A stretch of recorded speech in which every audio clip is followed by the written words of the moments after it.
com 5 cobaia o ano que vem. Até lá os dois vão estudar de um lado do outro. Tá certo? Eu ajudei ele na ocasião, 7 anos. Por isso que ele está aí. Agora o problema é aquilo lá, escala evolutiva das consciências. Ele estudou lá embaixo, agora tem que estudar para cima, para eu ver. Eu vim para pegar o negócio lá. Entendeu?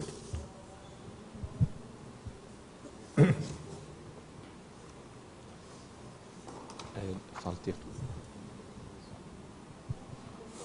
Cadê esse lado de cá? Melhor.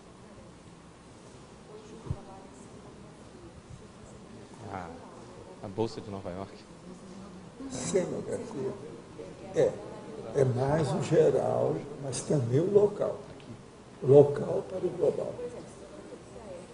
Isso. Também. Você olha, tudo interessa.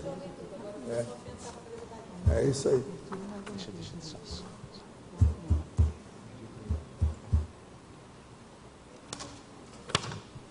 Você vai poder participar do curso? Mas no domingo você não vai. Porque no domingo ele vai estar aí. Você não vai.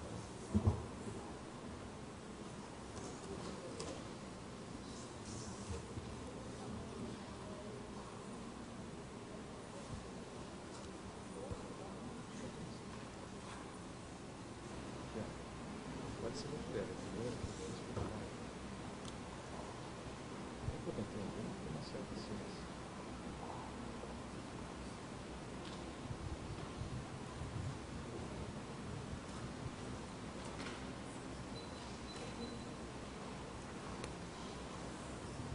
Tertúlia.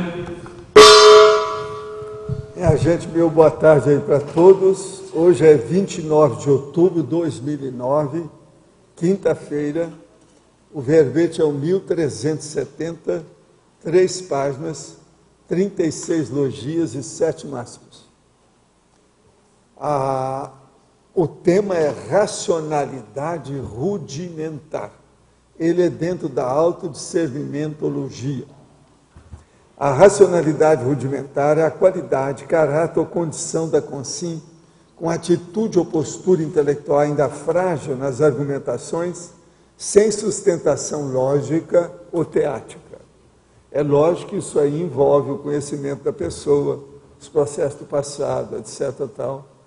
Quem tem inteligência evolutiva tem menos inteligência ou racionalidade rudimentar.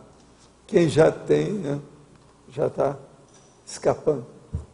Agora, os rudimentos da racionalidade, a abstração superficial, o fato de todas as pessoas terem problemas com a racionalidade rudimentar, consigo mesmas ou com outras consciências.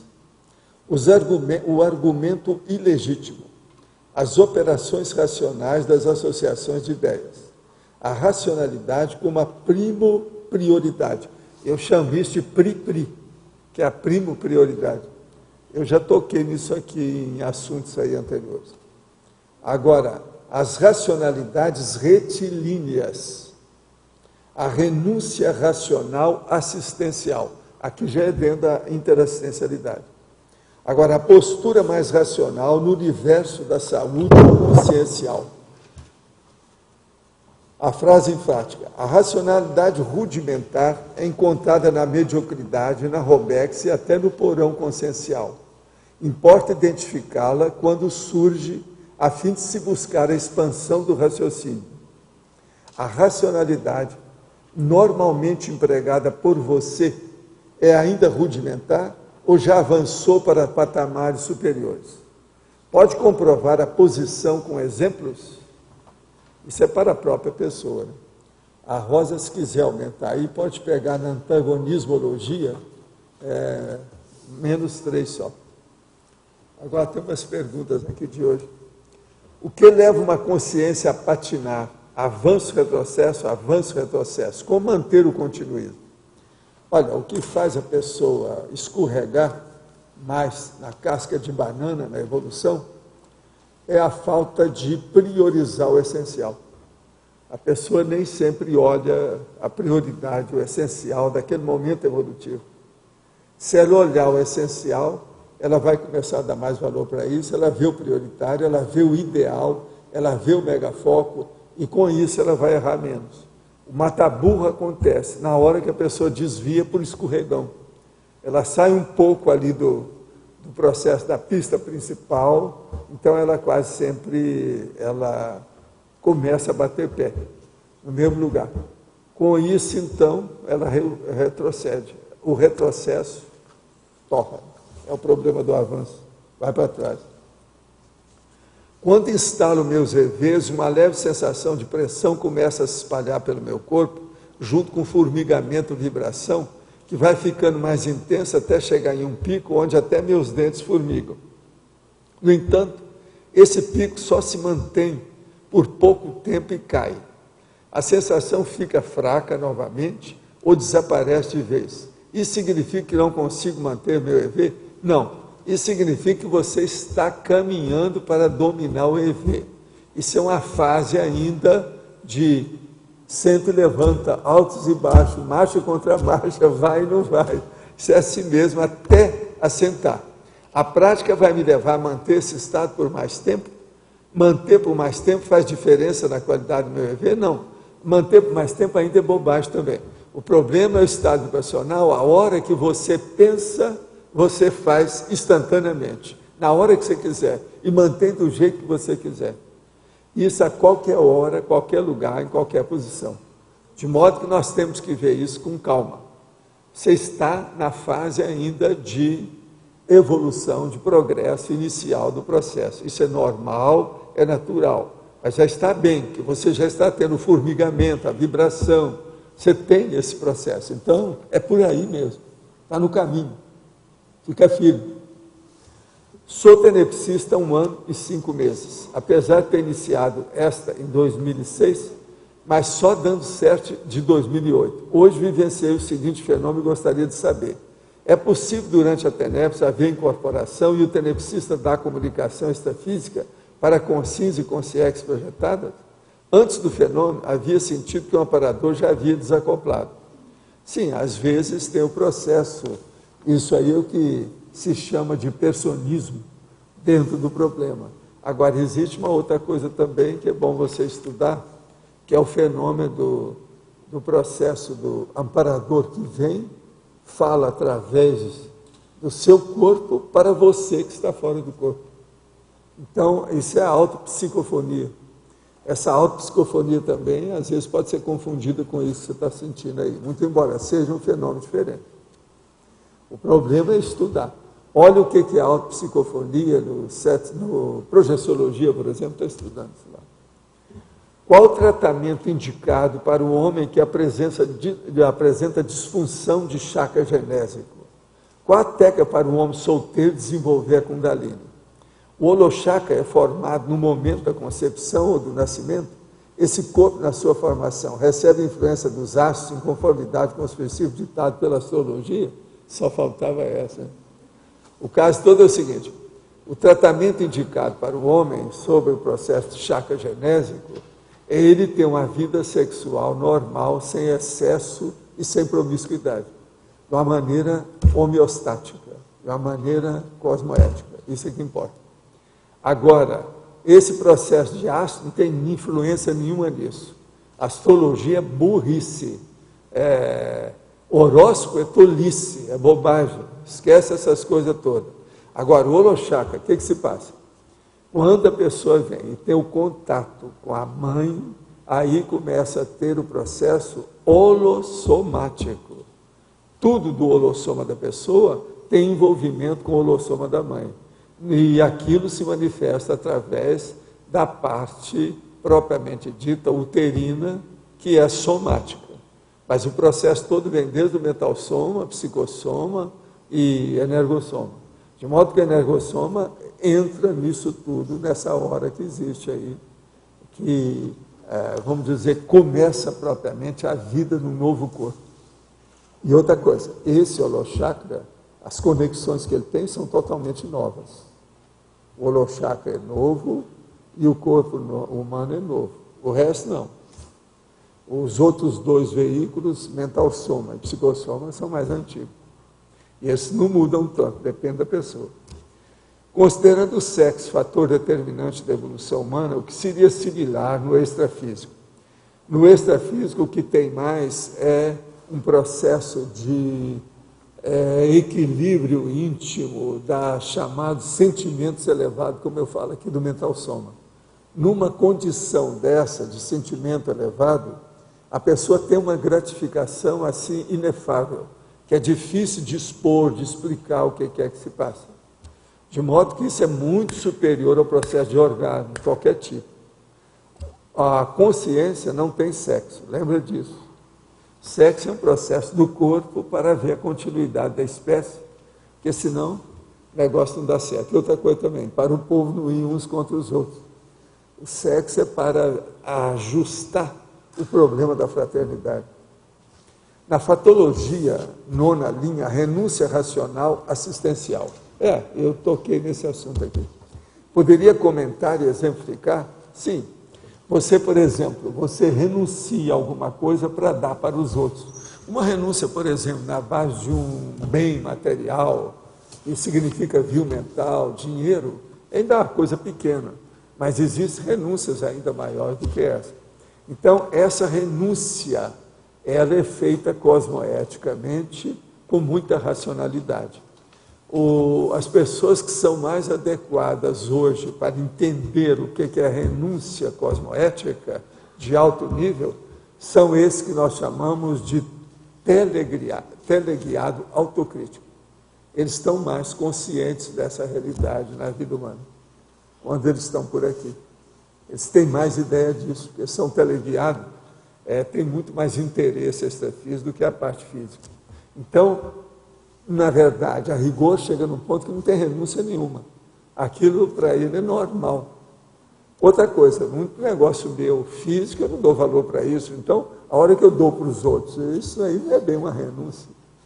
Então, esse processo de doação, do ponto de vista da renúncia racional, cosmoética, assistencial, é preciso de pensar bem, que há muitas características em tudo isso, tá certo? Agora, gente, eu estou vendo aqui que nós temos aí uma pessoa que a gente está esperando aparecer aqui há muito tempo, custou, que é a Dani, está ali. Uma salva de palmadas para ela. Mas olha, vai tudo bem em Belo Horizonte? Eu vi um livro da nossa amiga lá, de todas as autoras de Minas Gerais, fazendo aquilo ali é uma antologia. A antologia do livro é da turma de lá. Mandaram para a Graça, ela mandou para a Graça. Muito interessante. Lá fala da turma, lá tem gente até que eu conheço, do povo que eles estudaram, não o povo que escreveu, mas lá tem gente que eu conheço, a autora que eu conheço. Agora, outra coisa, eu queria também que vocês vissem que hoje tem lá, aqui manda no Juarez, no doutor Juarez, e o filho também, que é fora de série, que está aí, que é o Thomas, está lá. Então, uma salvada de palmas para os dois. Uma outra coisa, o Thomas está com charme absoluto. Ele veio aqui, foi no Central de Beleza, lá o Beauty Parlor, entende? E colocou uma chamada na ponta do nariz. Está o maior charme. Depois você examina bem ele para vocês verem. Está bacana. Ele é um galãzinho, com 12 anos, é um verdadeiro galão, Thomas. A situação toda bem. Ele arranjou uma pinta na ponta do nariz para chamar a atenção. Eu acho que ele está querendo conquistar as moças aqui, as meninas. Deve ser isso.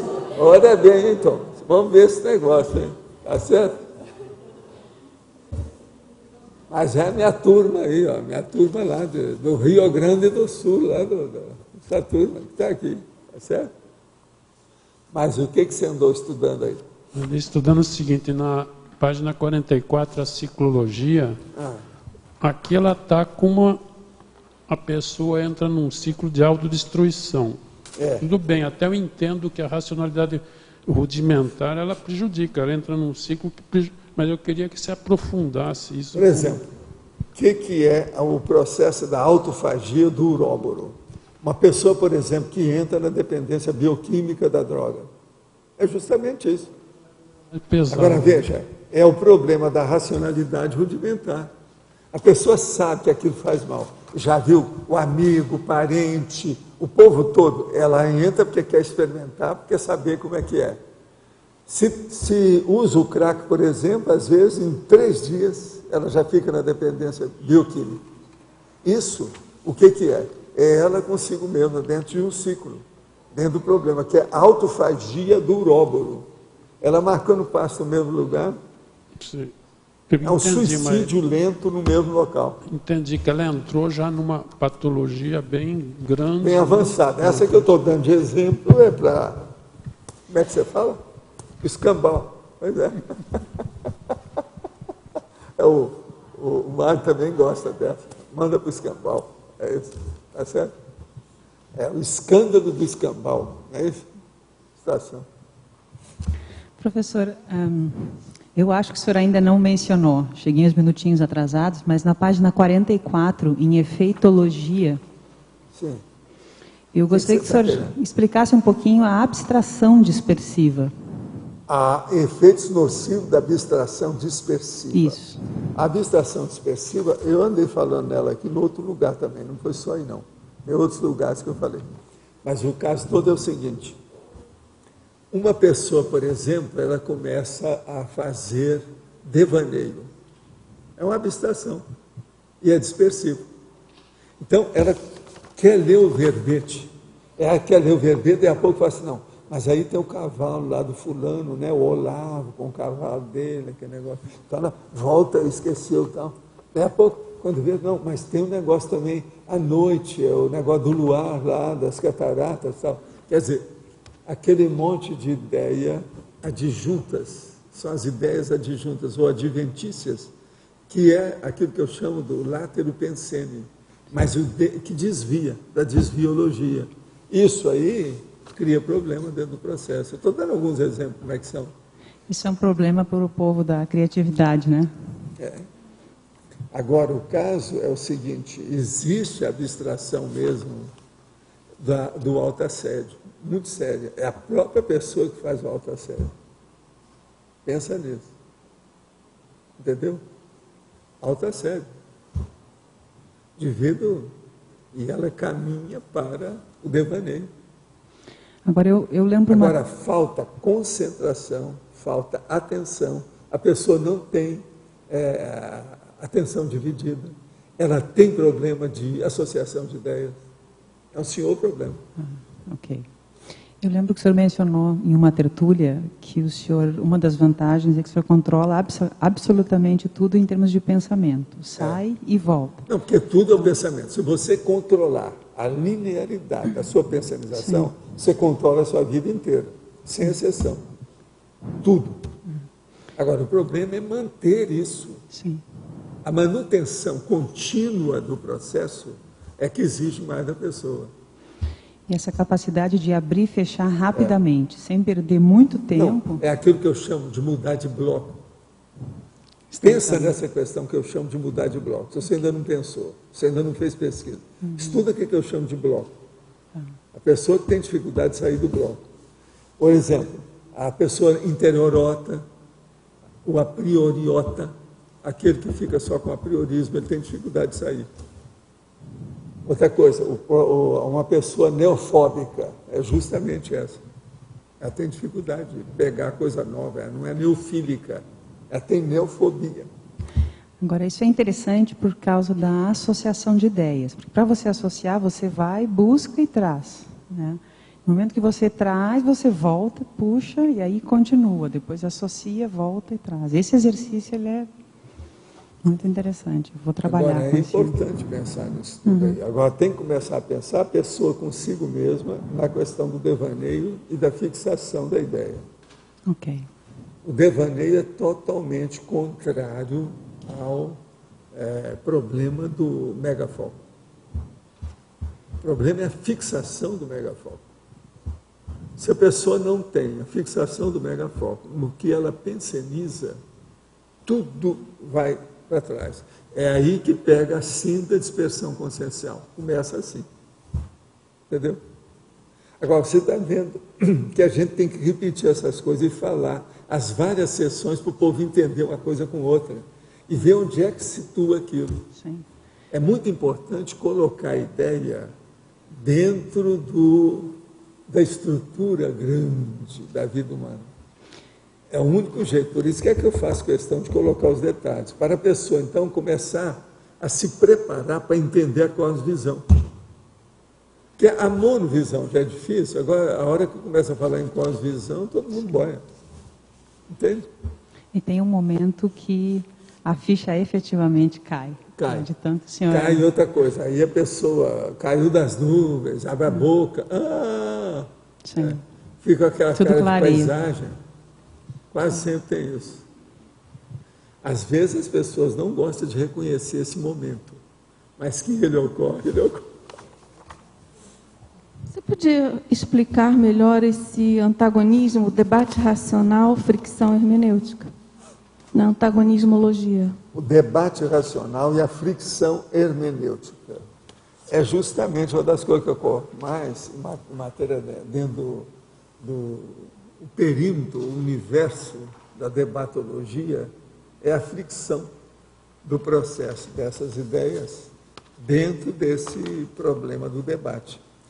Então, um debate racional tem que ter uma fricção de análise, de abordagem. É inevitável, a fricção é inevitável. Agora, aquilo que eu chamo, que é uma expressão que eu uso muito, você já ouviu aí, tem vários que eu uso, que é a fricção de cabeças. A fricção de cabeça é o conjunto dessa situação toda. Então, por exemplo, fricção de cabeça. A mulher é da religião, o homem não topa a religião. Você está entendendo como é que é? O pai é de uma profissão, já a filha é de outra totalmente antagônica. Então, a fricção de cabeça, aquilo vai ampliando mais, cada vez mais, dentro do processo. Agora, as coisas começam dentro dos debates. Então, o problema é que nós temos que ter o debate usando aquele princípio da admiração e discordância, do binômio. Se não tem isso, a fricção aparece inevitavelmente. Agora, a fricção hermenêutica é assunto lá do nosso amigo, do Freitas, do Juarez Freitas, lá, que ele é professor de hermenêutica. Agora, fricção hermenêutica, quer dizer, a análise, a exegese, a abordagem, a interpretação que você está querendo dar para as coisas, choca totalmente a interpretação que a Magali está fazendo. Aí vocês têm que entrar num acordo, algum modo, e não ir para os tribunais. Você está entendendo? Não criar um problema de briga, uma coisa litigiosa. Parar com o litígio. Entende? Agora, você entendeu, né?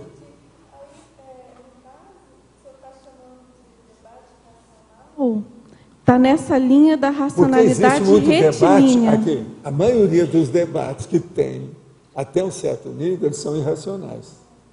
Você sabe disso. Quase sempre tem um ou os dois. Estão sem nenhuma razão, que é um processo injusto, ou é desequilibrado, ou é irracional, ou não tem lógica sobre certo aspecto, ou não está bem explicitado.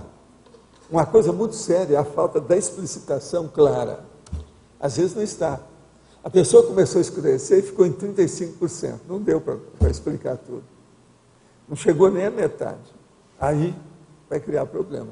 Nesse caso, ocorrem os processos da fricção. Você vê a lógica do processo? Tem uma lógica danada. Justamente essa falta de explicitação acontece quando não existe uma associação completa com os vários quase sempre liames. É porque as coisas não foram explicitadas convenientemente naquele momento evolutivo. Okay. Precisa de clarear mais o assunto. Então, uma outra coisa. Uma longa série dos assédios que nós temos de consciência do passado, eles foram fomentados ou gerados divide o processo do mal entendimento ou má interpretação por preguiça, porque a pessoa não quis se dedicar àquilo, porque não esclareceu direito. Pensa bem, eu estou falando assédio, sério, passado. Então, nós temos que... Por que é que eu repito as coisas, eu tenho a técnica da circularidade, da exaustividade, do detalhismo, para evitar isso do passado. Eu já tive vida minha que eu deixei o negócio mais ou menos.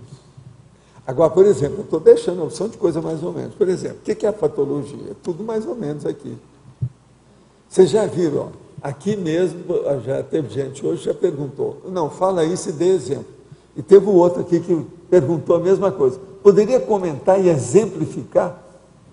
Quer dizer, todo mundo quer mais. Você está entendendo? Mas é que o problema meu é que eu estou fazendo uma enciclopédia. Nessa enciclopédia, junto com vocês, nós vamos apresentar verbetes que uns explicitam os outros. Se a pessoa não entender, é só procurar nos outros que ela vai acabar ficando mais claro. No fundo, a maioria de tudo que está em suspenso, vamos dizer, está na reticência do ponto e vírgula da fatologia, com o tempo vai aparecer na argumentologia. No outro sentido, no outro aspecto, no outro flanco da abordagem. Entende? Sim. Como é que é? O caso é o seguinte. Uma sua aí. Vamos entender. Sim. Atualmente, eu escrevo a fatologia e paro no ponto e vírgula, tá certo? Muitas coisas dessas, por exemplo, cada linha dessa que tem ponto e vírgula, eu poderia escrever uma página sobre aquilo, eu já expliquei isso aqui. Mas isso é impossível numa vida de 100 anos, você fazer uma coisa dessa. Essa enciclopédia ficaria em 1000 volumes, por aí. Então, agora, o que é que se passa? Eu deixo aquilo sintético. Mas o que é essencial essas fraseologias que eu tenho aqui de ponto e vírgula, acaba sendo explicitado na argumentologia através de outros verbetes. O meu problema é encaixar isso. Por isso que eu quero, em 2012, eu vou começar a fazer esse encaixe mais sério daquilo que dá falta. Entende? Com calma. Aí ela vai ficar mais equalizada. O que é que faltou? Então, eu não vou deixar nada sem explicitação, se eu puder. Então, esse processo do desassédio comunicacional que o senhor está fazendo é tarefa, com certeza, que nossa, inclusive na sala de aula. Abordar os vários meandros, você vê que a pessoa está... Agora, né? uma das coisas mais sérias que tem, é isso que eu também procuro fazer aqui. Sim. Pensa um tema desse tamanhozinho. E procura explicitar ao máximo em relação com os outros, uma associação de ideias. Agora, não fica fazendo aula, você chega lá e dá 50 coisas, cada uma diferente da outra. Isso não dá certo. É aí que cria problema. Eu tenho uma opção de coisa aqui até com 250 itens, mas é tudo mesmo dentro da mesma linha de manifestação mental somática. Mesma linha de racionalidade. Entende? Essa mesma linha é associada com o megafoco. São flancos do mesmo assunto. Okay. Entende? São áreas do mesmo assunto. Lados, nuances, sutilezas do mesmo assunto. Então, isso é muito importante aqui no caso. Agora, a racionalidade rudimentar, o que eu quero é que vocês associem o seguinte comigo, que a maioria, tudo é rudimentar. A racionalidade, na maioria da vida, ela é muito rudimentar. E eu não estou falando apenas de coloquialismo, não. Estou falando até do trabalho da pessoa, etc. É muito rudimento que tem. São as coisas muito elementares. Agora, por quê? Porque dá mais trabalho estar explicitando as coisas. O povo tem dificuldade para isso. É aquilo que eu falei aqui ontem, anteontem. São processos do subtítulo dos tópicos. O povo não põe. Por quê? Já é difícil de interpretar, a maioria não sabe nem interpretar isso. Outra coisa, a mesma coisa. Por que é que tem um monte de livros, inclusive técnicos, que não tem índice emissivo? Por quê? Dá trabalho, os caras não sabem fazer. Hoje, com o computador, a coisa é mais fácil, mas dá trabalho. Precisa aí de muitas horas, às vezes uns 2, 3 dias, para a pessoa fazer uma coisa bem feita. Tem que ler a obra inteira. Outra coisa, hoje com o computador é mais fácil, pelo Find. A pessoa vai encontrar, ela pega aquilo ali. Mas então, minha gente, a vida é essa. Agora, ó, eu queria dizer para vocês que hoje eu apresentei aqui um meu amigo aí do passado, que vocês vão poder estudar como com 5 cobaia. Agora, eu quero só ver o que vocês vão fazer, porque senão quem vai engolir vocês vai ser ele. Abra o olho, eu estou só assentando as coisas, vocês estudarem isso, tá certo? Há consciências cobaias que engolem o pesquisador. E mesmo quando é um grupo de pesquisadores, então abra o olho. Hein? E outra coisa, seria bom até registrar para ficar o documento contra vocês. Eu estou só apalpando a situação, mostrando, informando a vocês, vocês estudarem bem. Agora, ó, tudo é um processo de debate, de hermenêutica, você está entendendo? E de fricção de cabeças. Agora, é bom quando a gente pega um assim, que se submete ao processo, entende? E que está muito consciente da realidade. Então, vale a pena. Né? Você queria dizer o quê? Que na escala evolutiva, a racionalidade vai deixando de ser rudimentar no processo. Agora, qual o foco disso? Isso não tem fim. Né? O que ela vai tomando corpo nesse processo? O problema todo é o assentamento do temperamento. Dentro da evoluciologia, vamos dizer, a eficácia da reação temperamental da pessoa é que é importante. E isso vem com o tempo, pouco a pouco, que vai assentando, vai tendo acumulação de experiência. Isso melhora demais. Agora, a base toda é essa mudança de temperamento. Agora, tem gente aí, muitos de nós, que passamos às vezes 3, 4, 5 vidas sem mudar o temperamento. Já estava tendo experiência de outras condições, mas o temperamento mesmo. Agora, tem aí umas pessoas, por exemplo, do feudalismo aí que a gente está falando, essa coisa toda, que não é fácil, né? Dentro desse assunto. Falar nisso, a propósito, vou aproveitar que hoje tem aqui a professora, né, do feudalismo e da Moyenage, você está entendendo? Então, é preciso de ver isso, entende? Moyenage, você está entendendo? Mas eu queria falar uma coisa para vocês interessante aqui, sobre esse assunto. O caso é o seguinte, vocês já viram que o Einstein e outros cientistas andaram falando que eles estavam nos ombros de gigante, que eram anões. Agora, ninguém cita quem é que fez isso. Você sabe por que não cita? Que esse meu amigo aqui citou direitinho. Porque era um teólogo que falou isso a primeira vez mais sério. Então, eu vou ler para vocês. Bernardo de Chartres, o teólogo do século XII, comparando os pensadores do seu tempo aos filósofos da antiguidade e aos padres da igreja, ele nota: nós somos anões montados sob os ombros de gigante. Mas depois ele põe uma vírgula e fala: mas vemos mais longe que eles. Eles não falaram isso. Agora aqui, enunciado paradoxal e sutil, pois, se a primeira proposição respeita o lugar comum que esmaga os modernos, sob o respeito devido aos antigos, a segunda transgride discretamente essa visão e acredita aos pensadores atuais um resultado superior àquele dos seus predecessores. É verdade que a imagem dos anões pousados sobre os ombros dos gigantes relembra que nada seria possível sem o legado dos antigos, mas, ao mesmo tempo, ela esboça uma concepção cumulativa do saber que permite um avanço. De modo que eu aqui, estudando aqui o processo da evolução, eu sou um anão, estudando a evoluciologia no ombro de um gigante. Mas Estamos estudando um pouquinho acima do processo. Vocês estão entendendo?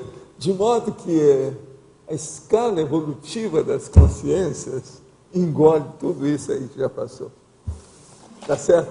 Agora veja, tudo foi chato. Esse cara é terrível, teólogo aí. Vocês sabiam disso aí? A maioria já ouviu falar nisso, mas a maioria nunca viu falar, porque eles não citam.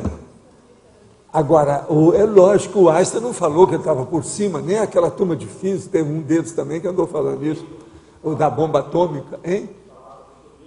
Pois é, o Newton, todos esses. Mas o problema não é no século XII foi um teólogo. Você sabe que no século XII, quem tinha mais cabeça era os teólogos mesmo, era a turma da igreja, já falei isso aqui. Alguns de vocês, aí até que estavam lá, tal, mas a gente não vai falar mais nada, deixa por isso. Vamos parar por aqui, né? Tá certo? Mas é interessante a gente ver isso, não é, Antônio? O processo é sério, do ponto de vista da a linguagem culta, disso aí é um negócio muito sério. Que a metáfora, ela é perfeita, mas ela é incompleta. Eles não falaram a verdade como é que é. Quais são as primeiras consciências a chegar a um planeta virgem? Serão serenões no sentido de preparar a respectiva neogenética e desenvolver com os grupos transvigados e receber posteriormente desse planeta? Não. Os primeiros que chegam são os animais marinhos, ou algas. Tudo indica que parece que é um processo mais de alga. A alga vem porque é a botânica na água, que depois vai dar o animal marinho com as outras coisas todas. Então, é o princípio consciencial mais rastaquera, mais baixinho que tem.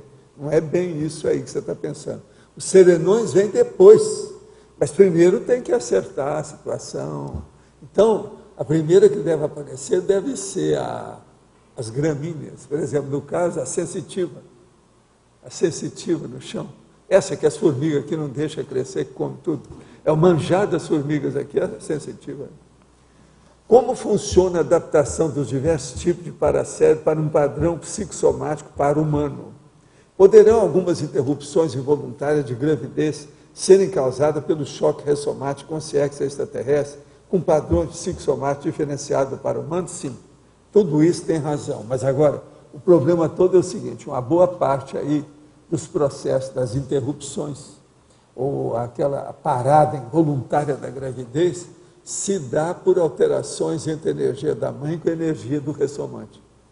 Às vezes tem uma segunda consciência, isso também influi. Até que ponto tem fundamento a terapia holística pleiadiana baseada nas de frequência de luz para tratamento de depressão, ansiedade, estresse, síndrome do pânico, dor de cabeça, insônia, pesadelo e doenças espíritas ou espirituais? Olha aqui, essas terapias, vamos devagar com isso e dá um desconto enorme. Tem muita coisa disso que é só um processo mais de hipnose, sugestão e outra coisa mais. Uma pessoa que é mais impressionável com qualquer coisa, às vezes isso aí funciona. Tem gente que só de conversar com outra pessoa já melhora, que é um processo impressionável. Como controlar o pensamento, os devaneios? Olha, aí nós temos uma porção de condições aí que a gente fala no assunto. A coisa mais séria é fazer os laboratórios que nós temos aí conscienciológicos e examinar também as técnicas, por exemplo. Uma das técnicas nossas são 5 horas de reflexão. Só para a pessoa pensar. E assim ela domina o pensamento, pouco a pouco. Agora, conosco aqui tem que vir, a gente tem que dar um diagnóstico para a pessoa. Se ela estiver assim, ela tem que ir primeiro em mobilidade física e vídeo, porque senão vai perder tempo com qualquer outra coisa. Ela tem primeiro que restaurar um pouco o sistema nervoso central, periférico, para depois a gente tratar de alguma coisa. Senão não adianta. Então depende do laboratório e a condição, né? O estado da pessoa naquela condição. Quem é que está com o microfone aí? Tem alguém? Como é que nós estamos? Ei, tá ligado? Na página 43, na patologia, na 6ª linha, a imaginativa racional, como é que é isso? A imaginativa racional é a hora que, por exemplo, um pesquisador da física ele começa a bolar os processos todos da equação física na cabeça dele. Então a imaginação dele cria aquilo tudo. O Einstein era bom nesse negócio, mas ele não conhecia nada de energia, entendeu? Era bom na imaginação, mas ele mesmo falou que a imaginação era um poder diferente que a pessoa tinha. Ele dava muito valor para a imaginação. Mas a imaginação hoje, até o momento, ela às vezes prejudica mais as pessoas do que ajuda. A maioria das pessoas não sabe usar bem a imaginação. Por isso que tem tanto artista, por isso que tem tanta gente que cria, vamos dizer, mal entendido, que interpreta mal as coisas, isso por causa da imaginação. Uma imaginação, a imaginação precisa ser racionalizada, ponderada, para melhorar, senão não adianta. Então, pensa nesse processo aqui que nós estamos falando, que é a racionalidade como a prioridade, que é a pri-pri. E pensa nesse processo do calculismo cosmoético. Isso também influi demais. E por aí vai. É a renúncia racional assistencial que a gente estava falando aí antes, também é importante. Vocês estão vendo que tudo é um problema de melhorar a racionalidade, né? O nível da racionalidade.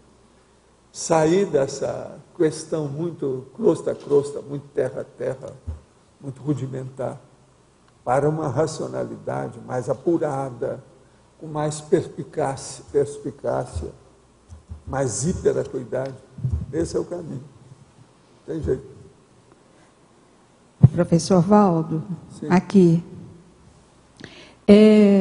Na questão da imaginação e junto com a pensenidade, existe aí uma mistura, uma associação, ou de repente, como que se pode fazer um paralelo para conduzir a pensenidade independente da imaginação que às vezes se torna patológica. Veja bem, você pode imaginar movida pela energia. Uhum. Você pode imaginar movida pela emoção. E você pode imaginar movida pelo discernimento. O negócio nosso é levar tudo para a gente imaginar as coisas com discernimento. Aí entra a racionalidade, entra a lógica, a ponderação, o equilíbrio.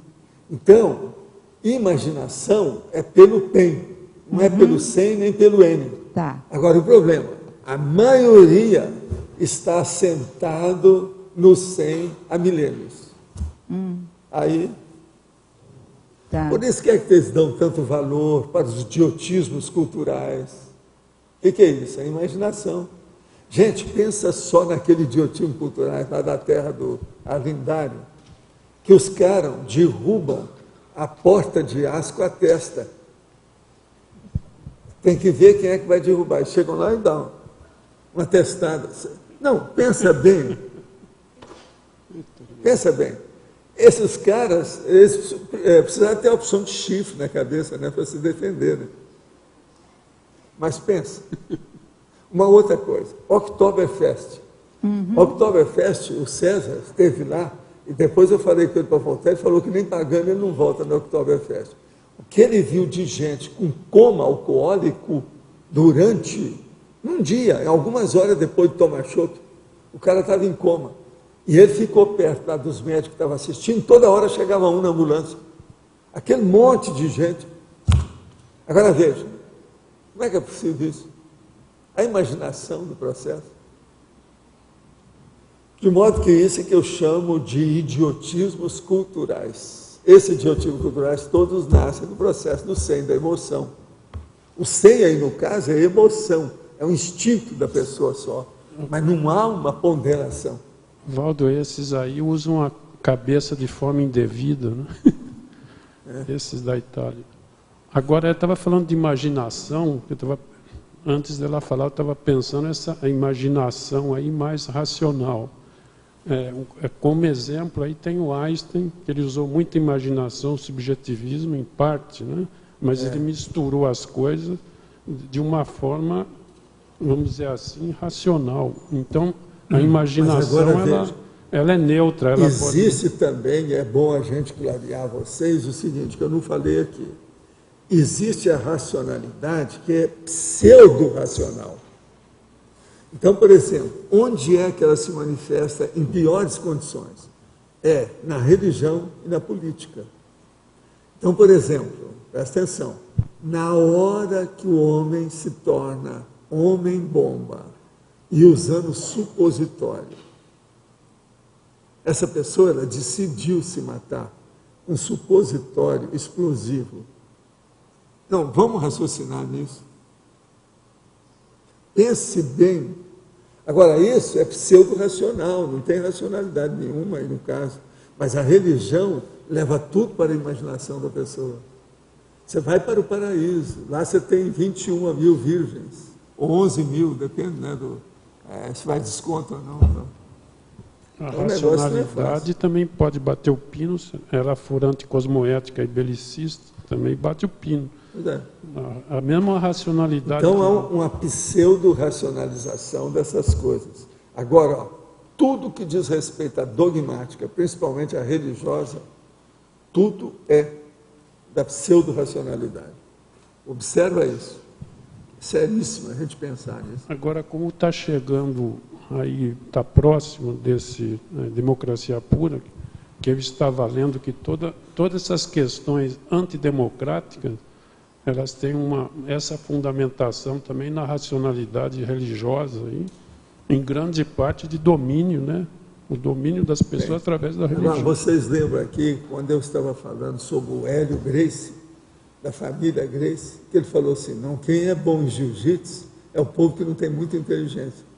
Se tem, não dá certo. Agora, depois teve aquele outro autor que estava mostrando o que eles estavam falando, que a pessoa, para ser um bom soldado, não deve ter muita inteligência, porque tem que seguir a orientação do superior que tem a inteligência. Então, veja, a falta de racionalidade é usada no esporte, na guerra, na religião, na política. Todo lado tem isso aí. Por isso que nós temos que falar muito em racionalidade rudimentar, para clarear a cabeça do povo. Dá um jeito.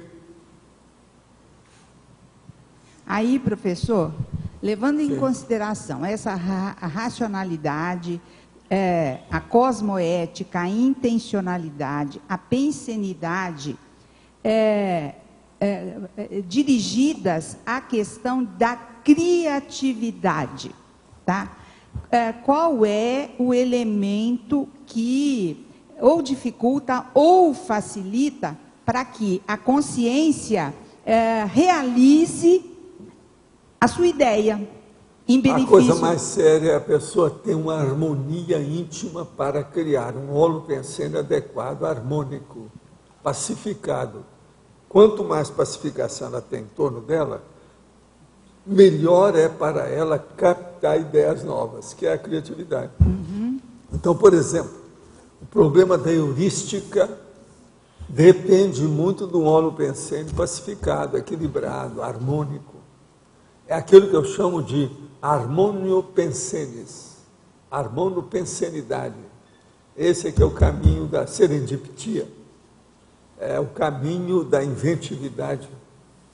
Então, veja, nesse caso, vamos dizer, a imagística alcança um nível superior, que é a imaginação. Tá bem, obrigada. Professor Waldo, eu queria entender aqui como é que funcionaria essa harmonia íntima com a coragem racional aqui na sexta linha da fatologia. A coragem racional é aquela coragem de você falar umas coisas que você tem que responder por aquilo. Você não precisava, mas você fala e vai responder. E você tem que ter audácia, ousadia, intrepidez. Tem que ter falta de medo. Agora, uma pessoa, por exemplo, se ela tem muito processo de medo de baratosfera, assédio, possessores, etc., ela fica inibida, ela nunca vai chegar a usar todos os potenciais que ela tem, que ela se restringe demais. Então, essa coragem é um processo também de racionalidade, antes de tudo. Então, uma racionalidade de alto nível, ela amplia a coragem da pessoa. E aí entra o nível da autopreservação que a pessoa tem que entender. Agora, qual é o tipo ou a qualificação da racionalidade que aumenta mais a coragem da pessoa? Eu te pergunto, qual? É a coragem mental somática. Não. Não. Nada disso. É autossegurança? É a parapsíquica. Pelo seguinte, com a parapsíquica você vê o passado, o presente, que já é o futuro. Então você vê atrás dos bastidores. Fica você sem obscuridade. Está sabendo tudo do passado para o presente. Isso amplia, porque te dá uma confiança muito mais ampla. Isso tranquiliza você. Você então abre os peitos. Como diz o meu amigo de Cascavel, tira o sutiã e mete os peitos. Você está entendendo como é que é? Ela fala um negócio.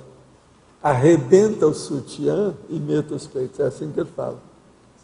Professor Valdir, a coragem... Agora, ele fala isso porque depois que ele consulta o coração das pessoas, ele diz, não, você está ótimo. Pode enfrentar a vida, você ainda vai viver muito. Então ele fala isso para o povo. Homens e mulheres.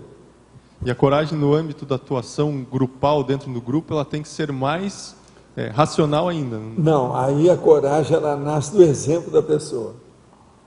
O exemplo nasce da verbação. Então, verbação e exemplificação. Princípio do exemplarismo pessoal. E a verbaciologia. Isso aí é que dá coragem para a pessoa. Então, na verdade, a coragem é uma consequência. Se não tivesse esse meu processo, eu não daria conta de falar as verdades para vocês. As verdades, do jeito que eu falo na cara aí do... olha, olha lá, ele está aí hoje. Olha lá, ele está aí hoje. Olha lá, lá em cima. Falar para ele, você tem coragem. Nós somos todos amigos do passado, mas você tem que entender, gente. Como é que é isso? Afinal de contas, estão aqui, o negócio é esse. Tá certo? Então a coragem é uma consequência dos atos pessoais. A coisa mais séria é isso. É a consequência dos atos pessoais. Tem que examinar muito isso aí. Sempre você prevê o que vai acontecer, porque tudo tem, vamos dizer, a resposta. Essa resposta é o retorno. Quando o retorno é errado, é o revertério, ele vem contra você. Então aquele eco faz mal, ele mata. É uma ressonância mortífera. Nós temos que ter uma ressonância abençoadora, que dá um banho de loja na gente, abençoou. Você está entendendo? Que não vai excluir a dificuldade, né, professor? Como é que é? Não vai excluir essa ressonância positiva, ela não exclui a dificuldade do processo. Não, todas é para você chegar em qualquer coisa, vamos dizer, esclarecedora, você tem um preço, você paga um pedágio. Então é preciso você já ter passado por esse preço, já pagou o pedágio. Aí você está tirando vantagem da história que já foi feita, é a verbação. Tá certo? Por isso, vamos acumular os feitos, as façanhas, os fatos, aquilo que nós fazemos, a construção, o produto, o artigo, o saldo. Isso é que é importante. Há conhecimento se a CL poderá apresentar neoveículos conscienciais, ou seja, para além do mental soma, apresentar outros veículos que possibilitam a manifestação da consciência em dimensões mais sutis e evoluídas? Não. O que eu sei até hoje é que ela já é isso. Você é isso. Só que você ainda usa muitos elementos aí, né? Que é o palhaço do ventríloco, o boneco do ventríloco. Então, corta esse negócio, tudo isso aqui é excrescência. Tudo isso é excrescência. Então, a CL já ficou livre disso aí. Agora, se a consciência absenta esse processo de adaptabilidade interveículos, a própria CL, não. Ela é isso. Ela dispensa os veículos que tem. Ela é só o mental soma, é ela. Poderia falar sobre as conexões que ocorrem com as pessoas nos campos consciência terápica e SCP-2? Como opera a equipe extrafísica nesse caso? Olha, no SCP-2, a coisa mais séria que tem é o campo de energia que é instalado. E a pessoa começa a se movimentar dentro daquilo. E eles tentam fazer uma assistência de encaminhar os elementos que possam ser prejudiciais àquela pessoa. Então, no SCP-2, é a pessoa pensar bastante na energia e se preparar para a dispersidade. Esse é que é o caminho, o curso foi feito para isso. Agora, a pessoa só passa lá depois de ter passado pelo SCP-1. Porque o SCP-1 a pessoa vê se ela quer mudar ou não, quer fazer uma reciclagem ou não. Ela está preparada para isso ou não, senão não adianta. Voltei ao corpo 3 vezes durante a noite e percebi que alguns dedos das minhas mãos estavam amortecidos. Eu os movia muitas vezes até que voltasse ao normal. A sensação era igual quando se bate o cotovelo e fica todo o braço amortecido por alguns minutos. O que pode ter sido isso? É a posição que você ficou com o corpo humano. Existem projeções que a gente faz, que a gente sai e depois volta para arrumar o corpo em posição melhor. Se nós passarmos com o corpo pelo menos 30 minutos em determinadas posições, se aquilo está forçado, pode dar esse processo de amortecimento e pode dar aquilo que em medicina se chama de cãibra, que é o problema como se tivesse uma parte da circulação foi afetada. Então, até voltar, aquilo dói, chateia, devido ao processo da falta de sangue e também a inervação que está perturbada. De modo que, olha bem o que quer dizer isso, cãibra, e veja como é que você está dormindo. Uma coisa, se você usa algum travesseiro junto ao corpo, se o travesseiro ele é mais denso, mais duro, ele pode dar cãibra, ele pode dar esse processo aí de amortecimento. Olha bem a posição da cama, do colchão. Uma outra coisa, conforme a posição que colocar a perna na beirada do colchão, dependendo do colchão, pode dar cãibra também. Essas coisas todas tem. Eu sou especialista nisso porque eu durmo com mais de um travesseiro. Eu coloco um nos meus pés, fica do meu tamanho, e equilibro tudo de tal maneira que fica tudo equalizado. Com isso é uma benção. Agora, eu não uso travesseiro duro, ou aquele travesseiro que faz assim, não. Tem que ser reto e mais mole, para você repousar as pernas, porque senão, na minha idade então, qualquer coisa dá cãibra. Isso é muito comum. Professor Valdo, um exemplo de pseudo-racionalização seria daquele cientista que ele é super racional na linha de pesquisa, mas com as pessoas ele não tem habilidade de convivência, não consegue... Tem um que é pior. É aquele comandante do exército que dirige lá milhares de soldados, que a mulher telefona de casa e ele fica um menininho. A mulher manda nele. Esse é o pior. Eu já vi um cara assim. Mas como ele... A mulher mandava nele. Ele mandava e milhares de soldados, cada um pior do que o outro. A vida e a morte.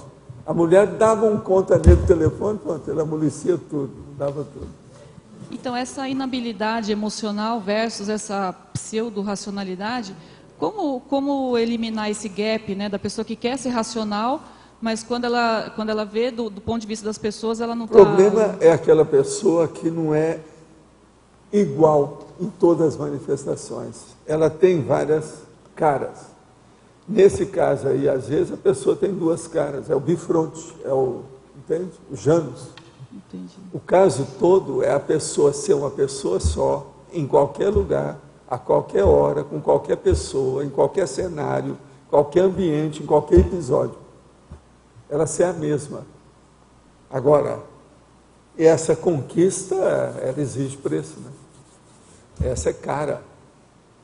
Exige muita decisão da pessoa de chegar num nível desse. Isso é que nós chamamos de coerência de manifestação. A maioria de nós todos ainda tem muita incoerência. Uma pessoa é boa pelo nível de incoerência que ela tem, de coerência que ela tem. Quanto mais coerência, mais harmônica ela é. Mais linear é o pensamento, melhores são as ações dela, ela erra menos. Quanto mais incoerência, pior. Temos que pensar nisso. Obrigada. Oi, tudo bem? Então, eu queria perguntar justamente em cima disso aí, a pessoa tem um grau de coerência relativo, então, bom para ela, né? Ela se sente em harmonia íntima, mas ela quer expandir isso, né? Para a harmonia cósmica, né? Com mais cosmoética, etc., para evoluir, né? E ela tem alguma vivência já de parapsiquismo. Mas se ela não melhorar o nível de racionalidade, ela não consegue fazer esse deslanche, essa expansão, né? Entre as duas realidades, né? Íntima e... Não adianta. O problema todo é ter decisão. A pessoa tem vontade e a intenção dela é boa. E ela decidiu o que vai fazer. Essa autodeterminação, essa autodecisão, a definição dela perante a vida é que é a base. Não adianta tapear nesse assunto. Não adianta ter autoassédio. A pessoa tem que superar o processo. Então, conclusão. Sem transparência, não há racionalidade avançada. É impossível. Pensa bem nisso. Agora, eu desejaria ser mais transparente com vocês, mas nem sempre eu consigo. Porque os amparadores também não deixam. Agora, a culpa não é minha, nem deles, é de vocês. Vocês estão entendendo ou eu preciso explicar mais? São tantos anos que vocês riem. Agora, na hora que vocês riem, o Lost dessa vez nem riu. Ele já está com a cabeça está cheia de... Sabe? A cabeça dele está cheia de cicatriz já. Pelo seguinte, toda vez que vocês riem, vocês estão rindo de vocês mesmos. 200 autobarrigadas de riso. Autobarrigadas. Porque isso é igual o negócio do espelho, né? Do espelho ou da luz que joga ali em cima, né? Não, falar em espelho é aquele espelho de reprodução. Aquele que você chega e tem 1000 você, assim. É aquilo. Você está entendendo? Não, mas isso da transparência, porque você sendo meio acaba refletindo na própria pessoa, ela não aguenta, né? Mas então ri da própria ignorância, né? A transparência, Glasnost, é importantíssima. Valdo, há alguns dias eu fiz umas perguntas aí para você sobre o Heterocrítica de Obra Útil, a obra que a gente escolheu, a Democracia Pura, né? E aí, quando a gente fez a divulgação, algumas vezes, eu sugeri que as pessoas que tivessem dúvida quanto a fazer o curso, que ouvissem aquela tertúlia devido ali à qualidade dos assuntos que foram debatidos. Mas depois algumas pessoas vieram comentar que, infelizmente, naquele dia a tertúlia estava offline e a gravação não ficou boa, não tinha luz aqui, não sei o que aconteceu, que eles não puderam ouvir. Então, a gente queria aproveitar para fazer algumas questões, porque o curso está com 68 pessoas inscritas até agora, e a gente queria chegar a 100 para que esse debate pudesse ter força. Mete ficha. Então, uma questão que é interessante para a gente conversar foi a escolha da obra, né? Você descobriu aquele livro, você mencionou aí diversas vezes. Eu já conheci as coisas do Vasconcelos, porque a gente escreveu outros livros também, não foi só aquilo. Agora, eu queria ver, porque ele estava lançando esse livro novo dele, que é a Democracia Pura. E esse aí é melhor, porque ele tem mais, assim, argumentos, etc. E é interessante vocês verem, porque na argumentação dele, como o processo é político, está falando de democracia, que é um assunto nobre, difícil, carregado, sempre vai ter controvérsia nisso aí, devido como viver a democracia. Se a democracia fosse uma condição de um regime político fácil, todo mundo já estava nessa. É que é o mais difícil que tem.